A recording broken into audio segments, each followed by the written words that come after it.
Star Wars Destiny Fantasy Flight just released this only a few months ago now. Yeah, we did a playback on it, did our thoughts on it.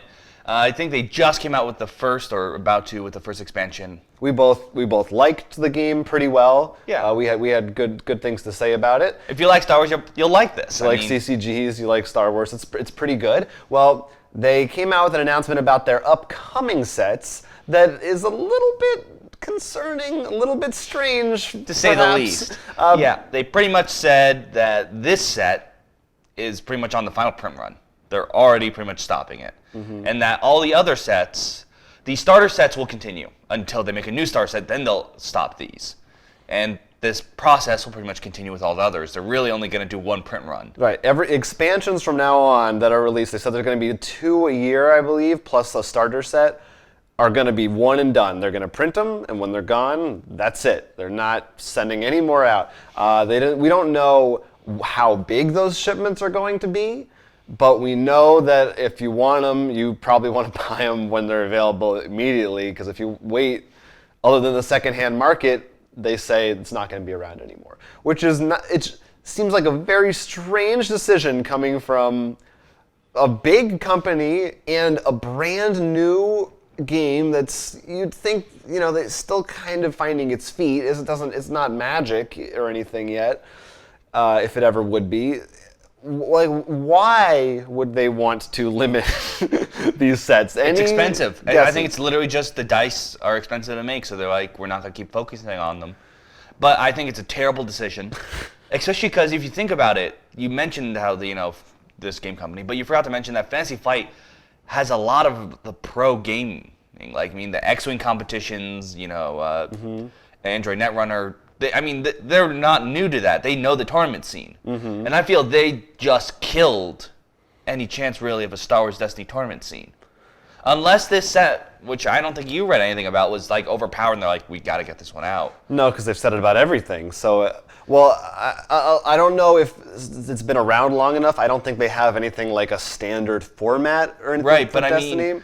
But I'm saying, maybe what they would do is say literally only the most recent set is viable in a tournament, and then you just buy whatever was there. I mean, that's a strange decision, but that's the only thing I'm just trying to think. The problem is because it's only one set. If you miss out and just aren't lucky enough, you're doomed. And if there's one card in there, let's say that in print run that only maybe 100 people got, and they each only got one copy because you can get multiple copies in a deck. Then everyone else is like, there's no way I'm going to play this. And it's just going to turn off so many people. Well, even if you're not a pro player, it's like, it almost, why should I bother trying to get all these cards? It's like an added layer of stress. I should mention, other card games do end it, but the difference is, when Magic the Gathering stops printing Kaladesh or whatever it is, usually I'm still able to pick it up when we're 4 sets away, or maybe 2 or 3. But that's still, they're saying this before we even really got to 2. Yeah. And that's the issue. I understand if we were on set 3 or 4 and they said they stopped printing it. That's fine. I completely agree with that. But it's so close, it's already so hard to get now.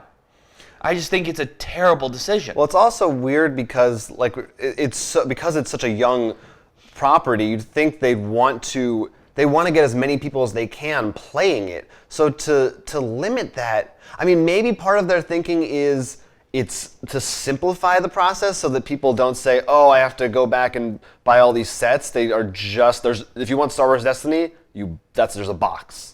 No matter what time of year it is, you buy the box. Yeah. I know this is not a good idea. I'm just trying to... No, I completely understand. Give them understand. But I'm saying the reason I disagree with that argument, or at least I don't think it's very smart on their part is maybe, there's a card. Let's say there's a good card from this set, and you're like, oh, I want it. That's what the singles market's for. And if you're trying to help the single market, you're just inflating it, in which case people are like, I don't want to spend $10 for this uncommon card or something. When, other card games, unlike comics, in which we've talked about, that literally is how do I jump in here? I don't think you're thinking Magic the Gathering I can't play this. I can't jump into this without buying from this set from 10 years ago. you're like, I'm gonna buy a starter deck. True. Well, I mean, I honestly don't know. Like, I don't know what the average, like, non-gamer mindset True. is. Maybe I'm wrong in that, but I just feel.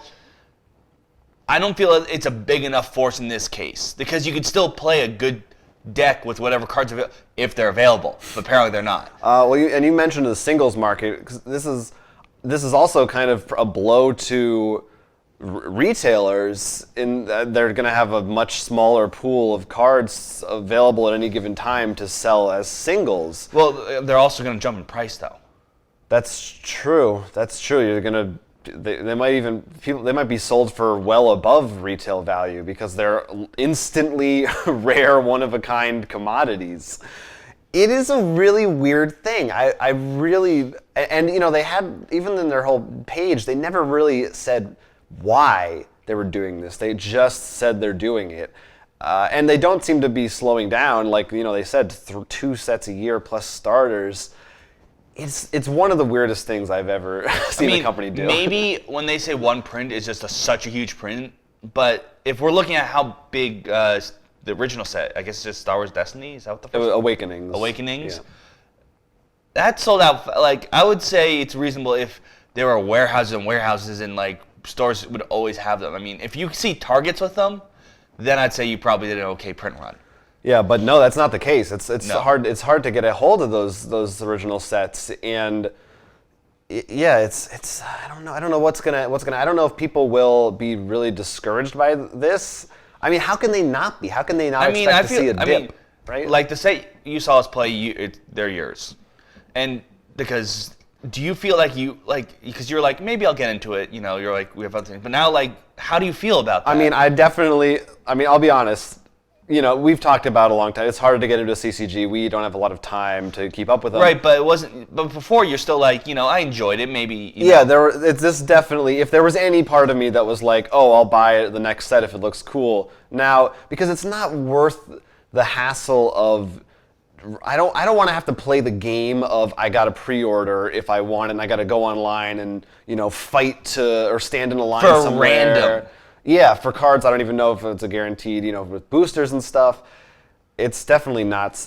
It seems like a bad decision all around. I should also mention before, because I feel like this might come up since we're bringing up Magic a lot. I mean, how can we not? It's one of the lead trading cards. They do limited print runs, but these are like, I don't think these can count because we're talking about the special ones like Modern Masters or like they're not the main set. These are like, we're reprinting a lot of the best cards, There's a reason why these packs go for $11 instead of $3.